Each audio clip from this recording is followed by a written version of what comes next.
This is Coda Radio, episode 336 for December 17th, 2018.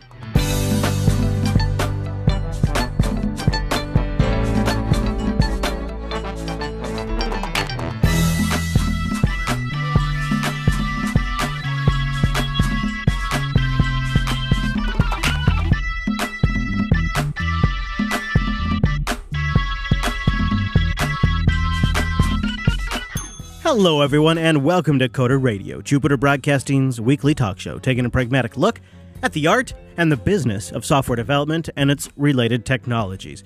I'm here in the Pacific Northwest, and our host every single week is joining us live from the beautiful shores of Florida, no doubt, in a nice 75 degrees, no rain, no traffic. It's our host, Mr. Dominic. Hello, Mike. There's a gator in my pants. Okay. All right. Come on. Have you ever seen a gator since you've been down there? Once. Really? But it was underwater. Yeah. Was he looking at you kind of weird? Like, I'd like to eat you? Did you feel threatened? Yeah, they kind of like stand underwater and poke their eyes up. Yeah. It was on a golf course. Okay. So if you ever go golfing in Florida and there are water holes, you're almost certainly going to see a gator. So you are technically our Florida man, as Pixel Pimp points out in our live chat. You are the Florida man on the Jupiter Broadcasting Network. I'm not sure that that's a mantle I'm no particularly equal. But I don't think you get a choice because you are in Florida.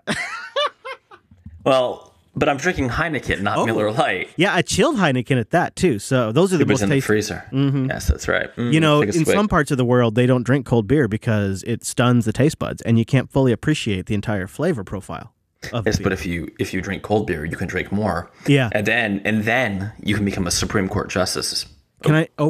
Can I be honest with you? No, lie. I just discovered like double distilled or double filtered or whatever it is gin, where it tastes like 25% less Christmas tree. Have you seen this? It's a slightly different color. Wait, what? It's gin, but it doesn't taste exactly like a Christmas tree. It tastes a little bit less. That's what I discovered this week. Had a good week. Went over to System 76. Had a good week. You know what? I am so jealous of you. Yeah. I also got invited, and yet, you know, I spawned into the process. Yes. And let me tell you, the last like 2.5 years, this process has been taking up a lot of RAM. Yeah, it's a memory leak. I'll tell you the thing. I'm gonna get real honest with you for a moment. Break it down for me. The best time to have children is when you're young. You know, the age that you and I are. You know, relatively young. Right. But it is also your best time to travel, to have good health, to have the most energy you're ever going to have, to feel the best physically you're ever going to feel. It's when you have the most physical leverage. It's when you can afford to burn the candle at both ends the most. It's when you bounce back. I healed 2.5, 3 weeks faster than the doctors thought I would heal because I'm a healthy mid-30s male that hasn't, lived. I'm not 60 years old having my spleen and all, or my appendix, rupture. And yet, the harsh reality is, it's also your best time to establish a family and create a life for yourself and have a home and have children, which ties you down and restricts your flexibility. The only reason I mention this is because I feel like the 10 years 13 years I've been doing Jupiter Broadcasting, it has been the number one balancing act that I've had the most time with, the hardest time with, and the most time I've spent agonizing over. You know what I mean? Like you joke, but in a way you miss out on an opportunity, but you also have an opportunity to spend time with the kid. It's like both are good and both also are not good. It's very hard for somebody like me because I'm always beating up on myself. Well, there's so much more to that too. It's not just like that, but your appetite for risk dramatically goes down. Yeah. Yes. Right. Like when you're like, oh, there's way more on the line. Right. This kid needs like food and diapers and health insurance and all these things that cost a tremendous amount of money, as you know, of course. Mm-hmm. Yeah. So this is old dad's wine radio. Well, I don't know.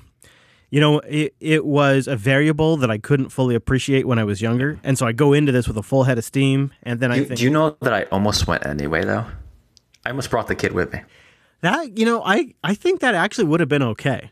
A certain pink queen at System 76, Emma, offered to babysit. Like I was this close to just like buying it because he's still young enough that he doesn't need a seat. Yeah. He could be a lap child. Yeah. I'm like, can I do it? And I thought, you know what? No, who knows what will happen? It depends what you wanted to get out of it. Did you want a nice father-son kind of like experience, or did you want... He's so young, though. Right. He won't remember it. He won't remember. Yeah. Right. And then you also, you're not focused on sort of the business side of why you're there. Right. So tell me about it. How many System 76 Thelios, as they say in... it is now... yep. Yeah. It is Thelio. I was corrected, and then I double-checked. How many did you smuggle in your carry-on? Well, so first of all, okay, where to start with this? I think if we're going to just put all our cards on the table here, assuming they're listening to this, but also our audience has been listening now for a while, you have been pretty like open to the idea of Pop! OS. You've been open to the idea of them launching their own manufacturing plant. And you've even put your money where your mouth is, and you've bought System 76 machines since this change. Yeah, I've bought at least, just for the record here, I've bought, let's see, a Raytel, 2 Galagos, an Oryx. What was that, 4 machines? Yeah. You maniac. Yeah. So I've definitely put my money where my mouth is. I, on the other hand, went a different direction. I sort of went, oh shit, this could be the beginning of the end for System 76. And I think it's funny because I think normally you and I would have been reversed in our opinions, because to me, I looked at this and I went, these are a bunch of Linux geeks that work out of a pretty nice office in downtown Denver. And what the hell do they know about building a factory? What the hell do they even know about buying a building, let alone putting it with laser cutters, acid dippers, powder coat machines, huge ovens, assembly lines, managing inventory? What do these guys know? What do they know, right? They've been working out of an office. They build PCs to order. They work with upstream OEMs to customize laptops. What do these guys know about building? Like, that could sink a company. Just the rent on this place could sink a company. As a small business owner, and I had this conversation with Carl, as a small business owner, the risk just overwhelmed me. Like, it is moving an entire company into a domain they have no knowledge of. It is something that entire companies exist to manage. That's why Apple doesn't even build their own machines. What's a company out of Denver going to do to pull this off out of Denver? Like, they're not offshoring the build. They're not cutting costs that way. They're hiring people in Denver, Colorado, which is not one of the cheapest places in the nation, and they're buying or renting real estate and setting up a factory.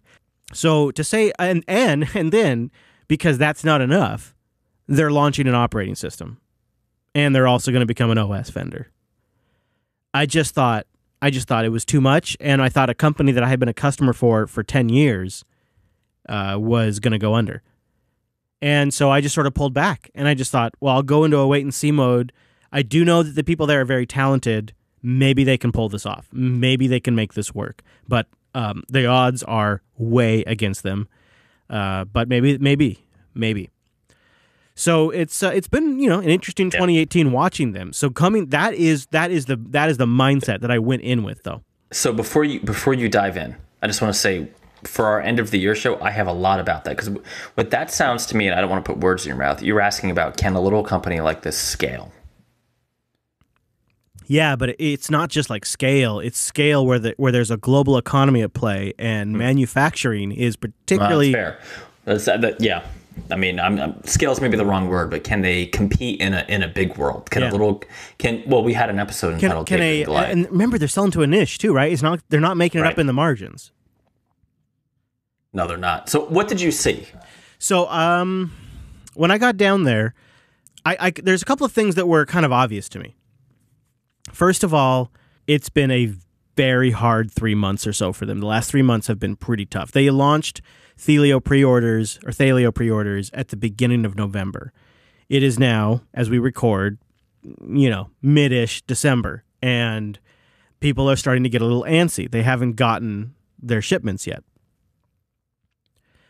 So when I got in there, what I saw was a company who had just, and I mean just, like by the hour, cleared the biggest hurdle they've ever faced. What they had timed this event so that the factory floor was online. There were a stack of Thelio systems ready to ship out to customers. They set up this beer garden area where we could sit and watch presentations and enjoy a drink and all of that in the factory. And that seemed really fresh. Like the tables had just been built. They were just assembled. It was really, really fresh. But there was a wall-sized stack of Thelio workstations ready to go. Like the first batch of machines went out the door that day. Were you able to demo one? Oh, yeah. Several of them were ready to go. Yeah. Did you happen to try a Rising Threadripper configuration? I think that was one of the ones they showed us where they were showing the cooling system, and they maxed it out at 100% load and then blew smoke through it with an acrylic side so we could see how it cools itself. And it was so quiet that I'm pretty positive it hasn't showed up. The sound of the machine did not show up on the recording. Okay. Yeah. And they went through a lot of their thought process. They were working on building the system for 3 years. And this is going to be a decade-long platform for them. This is going to be their desktops for the next 10 years. And they have Thelio, and then they have Thelio. They're going to have a Thelio minor, which is like the size of a Nuck. They're going to build a Thelio like a Nuck. And then they'll have a Thelio major, and ones in between that are huge, massive desktops with multiple Xeon processors and tons of disk and all of that. But the standard Thelio workstation is really small. It's almost the size of a mini ITX. I'm showing pictures on the live stream if people are watching live right now. And that was probably the biggest surprise when I got there, is how small this thing was and how much thought was put into little tiny details that even Johnny Ive would be impressed that they sweated over. So they've been transitioning this company. They've been moving this company to a place that figures out how to cut this stuff, a place that figures out how to paint this stuff. They had to figure out how to make the screw holes smooth enough that it was a pleasant experience to screw the individual thumb screws in. It's been a massive learning process, and they demoed different like acrylic systems that they built as a training exercise. Like they'd build systems out of acrylic before they go to metal, and they're using 3D printers to fashion temporary parts or sometimes like really nice parts that just make it safer to ship. And they've designed a daughter board that controls thermals in a somewhat intelligent way that PCs don't normally do. It manages the power, but it also controls the thermals because it uses the sensors from the motherboard and it uses data from the operating system. And that's handy because the motherboard doesn't actually know what the temperature of the GPU is. And the motherboard doesn't know when the GPU is at 100% load. Yeah, their daughter board design has been one of the more interesting schematics they've released. With all the hardware being open source. I won't say it's brand new because it's frankly not. Other people have done things like this. Well, that's something the Mac does. The Mac does this with the SMC controller. The Mac OS does this. But it's I think the way they're doing it for a Linux manufacturer is pretty, I won't say novel, but pretty impressive. But go ahead. Yeah, that's really it, is that it is able to combine data from the motherboard, data from the operating system, and then it makes intelligent cooling decisions, aggregating all those different data points together. And you combine that with like a 140 millimeter fan on the bottom and a 120 millimeter exhaust fan, and the damn thing's just silent. And then the board also is a sort of a SATA pass-through backplane, so it does SASP, essentially. Yeah, I don't know. I guess in a way, I kind of want to talk to you more about like this massive transition that they've made as a company. They've gone from sort of management of PC manufacturing to hands-on, cutting the individual ports out, acid dripping the systems, running them through a baker, and then assembling and testing them. Like it's a whole nother scale. Like it's a different business now. One of my disappointments in not going, and not that I minded spending time with my son, of course. I don't want anybody to write in saying, "Oh, you're a bad dad." That's not the case. I'm whatever, happy to be home. And for those who didn't listen last week, the kid was sick, is why I stayed home. I have been through a similar process that I'm hoping in our end of the year episode to go over, of like attempting to, I'm calling it scaling, but I think you're right. It's actually like gaining breadth and depth and all those kind of things. And it has been difficult, to say the least. And one of the things I did wonder when I got the invitation, Chris, a few weeks ago was, this seems kind of cray-cray. I'm sorry, but the YouTube commenters and the Reddit commenters rightly say that I have a soft spot for System 76, right? Like, I like what they're doing. I like their hardware. I'm 50% on Mac OS and 50% on Linux. And when I'm on Linux, it's usually my Galago, right? And frankly, I broke my Galago, was able to go buy parts and fix it. Now, granted, it's not as like nice because, my craftsmanship isn't, frankly, where their overseas workers were for the Galago. But if I had to buy another desktop, I would certainly consider a Thelio or Thelio. Is that? Yeah. Thelio? Yeah. Yep. Having said all of that, like all the nice stuff, this seems like a big jump for me. Like, you are like, first I thought, I think it's fair to say the Linux community was a little raised eyebrows on Pop OS. Like, you guys are going to take on writing your own OS. And Pop, I like Pop. I run Pop. Pop is a skin on Ubuntu, right? Right now, that's what it is. It's a good skin. It suits my needs. But then to go into full bore manufacturing, and in the United States, I mean, listen, I'll slap on a MAGA hat if I have to. But I've had some failed endeavors in some, and we'll talk about it in our end of the year episode, some IoT chip manufacturing down here in Florida. And if Carl knows how to do this, then Carl, please buy us and I'll just retire. Like, buy me out, because that seems incredibly challenging from a cost per unit perspective. And we don't. So my understanding, Chris, is that none of the Thelios have actually shipped into customers' hands. Well, maybe they've shipped, but no customer has. They did the night we were there. They shipped out, but no customer has one yet. They are probably getting them today. Yeah, today. Tomorrow. So one thing when you're manufacturing hardware is, and that I kind of learned this the hard way, failure rate.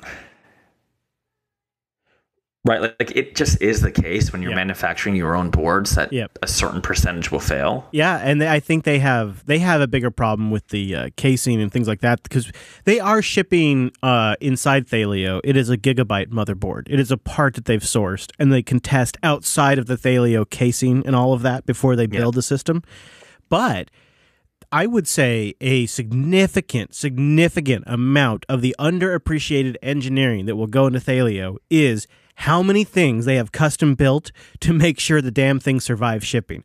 Like, they have a 3D printer that custom builds brackets to hold like GPUs and cables in place, and all of these things that they have learned over the 12 years they've been shipping systems. Plus, they put those lessons into Thelio to get it through. It's funny because I asked twice just to clarify. I'm like, just so I understand, what you consider as a company as the most traumatic, difficult, most deadly period of life for the entire lifespan of your systems is the shipping period to customers? And they said, yeah, getting these systems to survive shipping is the number one challenge. And so they're able to build certain things now that their previous systems didn't have. I completely get that, actually. Like, have you ever dealt with UPS on a company-to-company scale? Yeah.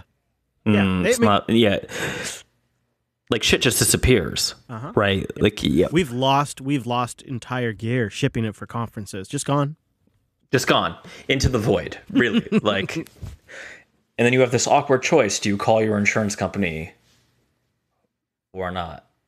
Or did you buy insurance with the thing? Will they cover it? Or did you buy UPS insurance, which I never did, so I just ate the losses. Yeah. A $3,000 MacBook into the void. Seriously. Nice. Yay, encrypted hard drive. Okay, I keep interrupting you. I'm sorry, Chris. No. So what else did you see? I see. I'm jealous. And first of all, this pictures. If you're not listening live, by the way, you are missing the full Coda Radio experience. Carl's beard. I know. Stop for a minute. Yeah. When last I saw him, a year ago, 2 years ago, it was all brown. It was like, it was a respectable beard, right? Like, yeah. But now it's got a little bit of salt in there. It's got some gray. Yeah. I tell you, this guy looks like he's ready for the Linux community. So Carl is a really interesting CEO. I think he's one of the more interesting CEOs that I've met because I'm personally insulted, but keep going. He's got a System 76 has a very strong, very unique culture, and it starts with Carl. It absolutely does start with Carl, and Carl is one of those CEOs that he can be in the middle of a big speech. And one of his employees can interrupt him, and he'll stop and he'll listen, and he doesn't even faze him. He's one of those people that once he enters the room, everyone listens, and Carl is very soft spoken, and the room goes silent so that everyone can hear Carl. And he's one of those individuals that operates at a higher plane than the rest of us that are doing day-to-day stuff operate. He lives at the big picture, and yet he is maybe the one that is the most anal about the details.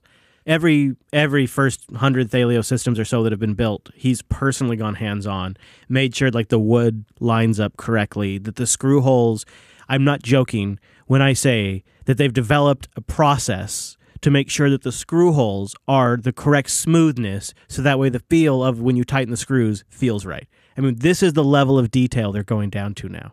Carl is the one showing people how to put some of these things together. And in fact, he took a good chunk of time away from the tour when we stopped and we had a break and we were just kind of going around chatting with the employees. We got full access to everybody. There was no restrictions.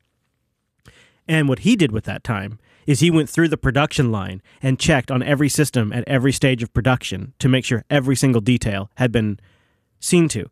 And he's trying to get his staff to absorb these principles, and I think he's dialing down as they increase production.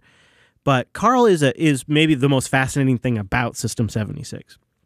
Also, the other thing that I've noticed about the company is their retention is very high.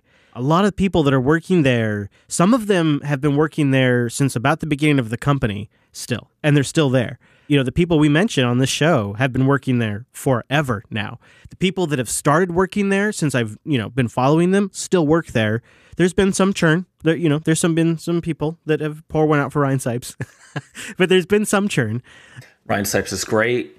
And frankly, no one wears a cape and a top hat like he does. Let's keep going. Okay. So, but that says something about the culture of the company too. There are friends there. It's a cultural unit. In fact, this is a weird thing about them. A lot of them, like the support department, the software development, a lot of them have the opportunity to just work from home, and yet they still choose to come into the office so they can hang out with everybody. See, oh, damn.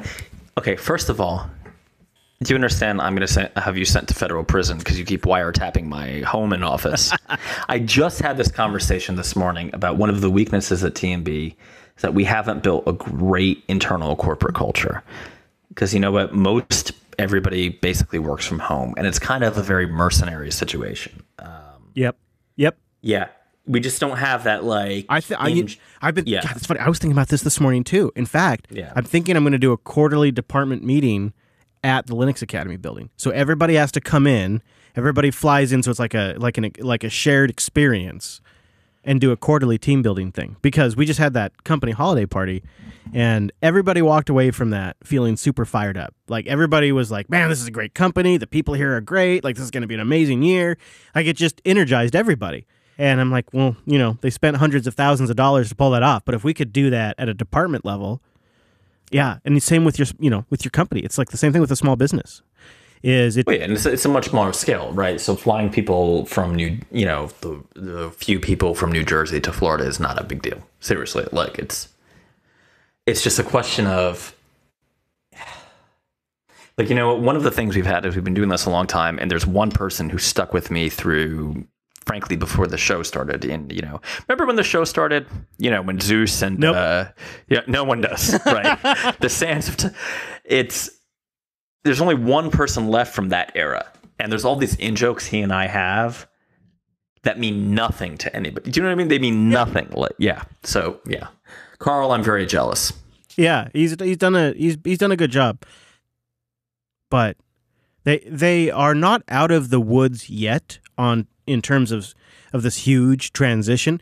They are, or the other way to put it is they're not out of the learning curve yet. They're still in the learning curve, but if they're not a year ahead than I thought, like they're on the upper end of that hockey puck.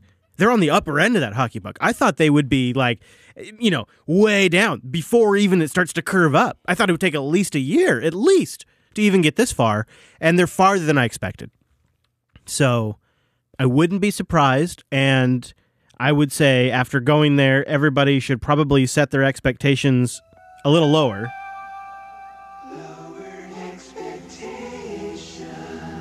I take it back. That's your favorite soundboard. It is. You're right. You know what? That's mine too. I play it for my customers. I just want to make it certainly clear. The ship date's a little fuzzy. I would say lower your expectations on when the laptops are going to come. It could be a 1.5 to 2 year process for them to learn how to do that. Whoa. Laptops? Oh, yeah. Slow your roll, buddy boy. Yeah, that's the ultimate goal. They sell more laptops. So I asked him about this. I said, hey, Carl, you sell more desktops or you sell more laptops? Thinking he'd say laptops. He said, yeah, we sell more laptops. But he says, this is what he says. Mike. He says, the desktop sales have paid for this warehouse transition. I think the desktop's got to be higher margin. Yeah, right? Yeah. Yeah. So now they're going to look at how to pull off laptops, but that's after they figure out really how to do this part. And, there's a lot to this. There's the it's hard to explain really. Like they have analyzed all of the parts, like and they figure out what they can mass manufacture, so they can do this in batches, right? They can build the Thelio casing and assemble all of that before they've ever put a single part into it. So there's parts where they can optimize, and they're learning all of that now, and then they can apply it to laptops. And they're experimenting with that Thelio custom I/O board with some of their own custom boards. But maybe that goes a little further down the road. Who knows? Okay. Yeah. All right. It was an interesting trip. I walked away wanting one of these machines pretty badly. I'd say if I bought one of these, I think it'd be probably the best desktop I ever owned. Well, first of all, as a big shot corporate vice president, doesn't your assistant buy it for you? I mean, isn't that how this works? I got to get one of those first. That's what I got to do. Is I got to get me an assistant. The assistant? Yeah. Anybody out there in the audience that's been following me for a really long time and has figured out how I work and want to be my assistant, let me know. All right. So overall impressions, you would not deter anyone from picking up a Thelio. No, I want one. Yeah. But what finish? The dark walnut or the light? I liked the dark in person. I thought I'd like the lighter one, and they sell a lot more of the dark, it turns out. Yeah. You know what? I almost pulled the trigger on one, then I didn't. The manufacturing I'm showing right now on the stream involves a lot of modern shit, like 3D printing, like I mentioned, and they have a laser. They have an 80 amp laser cutter that has a laser beam that will cut through pretty much anything that steps in front of it, including your legs. So, like, yeah, my. They're using really advanced and modern technology to build this thing. So they have an interesting advantage that they don't have a manufacturing legacy. They're coming at it with a perspective of how can we use Linux, how can we use 3D printing, how can we use lasers, and that kind of stuff. So they can buy the newest equipment instead of being like... Well, but that's the other thing I think they've been able to buy some of this stuff used, but the market is established enough now that you can buy a used laser cutter. You can Got it. And the 3D printer that is large enough to do this is not $20,000, it's $10,000, that kind of stuff. Got it. Yeah. It's really fascinating to watch a company that their strong suit before was customer service, software, and management of parts to now actually building them. And to see, the other thing as a former now small business owner is to see how different individuals of the team have stepped up to, like I'm showing a picture of Kate here. Kate, was the industrial designer of this thing. Each individual members of the team that did something in the past have now had to step up to do something that they didn't do before. And they had to grow as a team to pull this off. So it wasn't just that Carl and a few others, but the entire team had to add something new to their repertoire. And they all did it. That's the thing. Like I think that's it. I think that's the lesson I'm taking away from this is if the culture wasn't as strong and if the bonds between the people there weren't as strong, this would not have worked because you can't do this. You cannot pull this off. It's not possible to do what they did. It isn't doable unless everybody is pulling in the same direction. And people are willing to pull a new weight that they didn't have to pull before. And maybe they're willing to have a really shitty 3 months, or maybe they're willing to have a really shitty 6 months. And if the team, if the CEO can be willing to do it, but the team isn't necessarily willing to do it. And when the entire team is willing to do it, you can do something that I swear to God is not possible. Unless it's really remarkable. No. Very impressive. I think that's what it is. Yeah, it's a culture. They have a shared goal, a shared idea, and they're all in it together. Maniacs. Well, yeah, I mean, it's nice. It's something you envy. You go there and you're like, gosh, part of me wouldn't be man being part of this. It's I envy it deeply. I mean, this is there's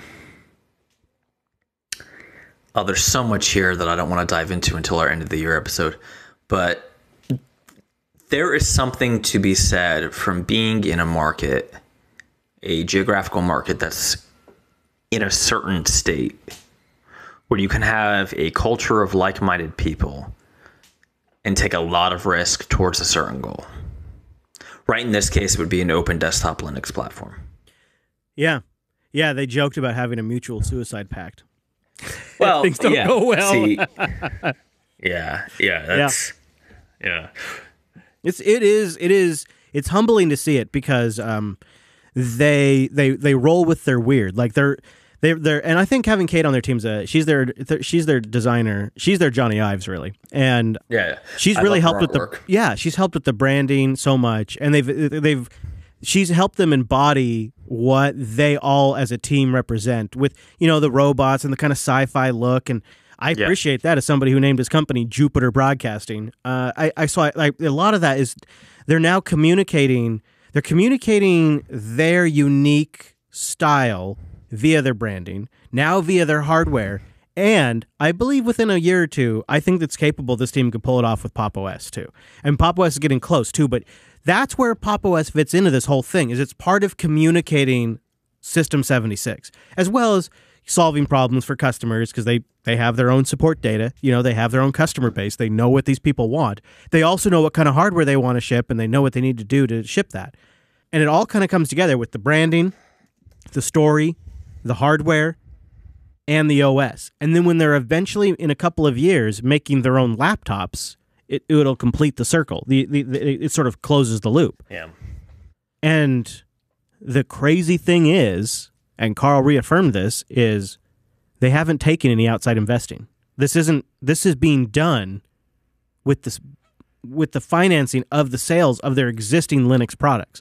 They're financing this with the sale of Linux hardware and Linux desktops, which in itself is a bit of a success story for Linux that doesn't get talked about very much.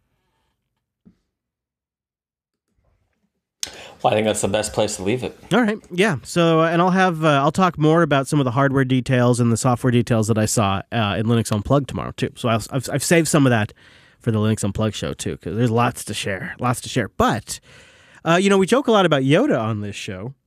Yeah. But there was what would you call it?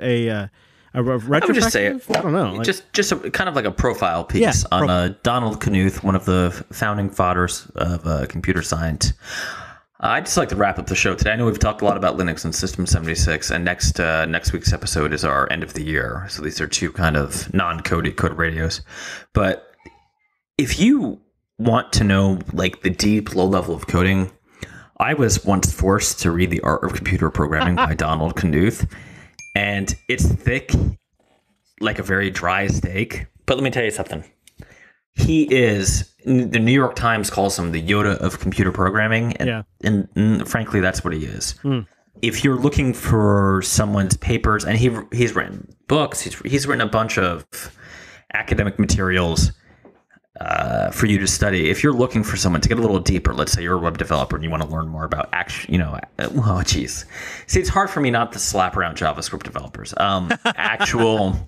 Let's just say if you want to learn more low-level stuff, I would encourage you to read some Knuth. Okay. Knuth, put it this way. When I was a young whippersnapper, Knuth is key.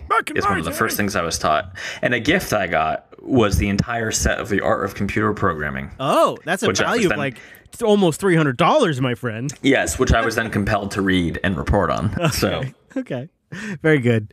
It's a nice piece. It looks got good photos too. I was just skimming it as you were talking about it. The Yoda. Well, and it's universal, right? It's not like JavaScript for Dummies or C# for Dummies. It's literally the art of computer programming. Yeah. When this show's title is The Art and Business of Software Development. Yeah. Well, he's the art of software development. This is the guy. There you go. There you go. I strongly recommend that everybody read his at least volumes 1 and 2. The subsequent volumes and he has facils, which he calls them, which are like little additions, can get a little rough and very like data mathy, but the first 2 I think are very important. You know what? I will put links to some of the ebooks and this article in the show notes, so people can go grab and make it easy for the lazy web. Coder.show/336 for that. Mr. Dominic, is there anybody you want to link to? Anything you want to plug before we get out of here this week? Oh, I'd like to plug Carl Rochel's beard. No kidding. I'm a little jealous. No. Go to @Dominuco on Twitter and thebadbotter.com. You know what the worst thing about Carl is that he's working his butt off and he's still in great shape. And he looks amazing. It's so frustrating. It's so frustrating. Yeah. What a jerk, right? I don't know how he pulls it off. Actually, I know how he pulls it off because he stayed in shape since like his early 20s. He's like a workout enthusiast. I tell you what. That's the trick. I'm so lazy. Anyways, you know what I would do if you're lazy? You just want to get these episodes every single week? I go to coder.show/subscribe. Easy peasy, lemon squeezy. You get the week's episode whenever we put it out. On a Monday, we put it on a Tuesday, we put it on a Friday. You get it. Coder.show/subscribe. Also, we'd love to have you participate in our subreddit, coderradio.reddit.com. And last but not least, give us some feedback, your thoughts, your stories. Coder.show/contact. Thanks for being here. And we'll see you right back here for our year-end wrap-up next week.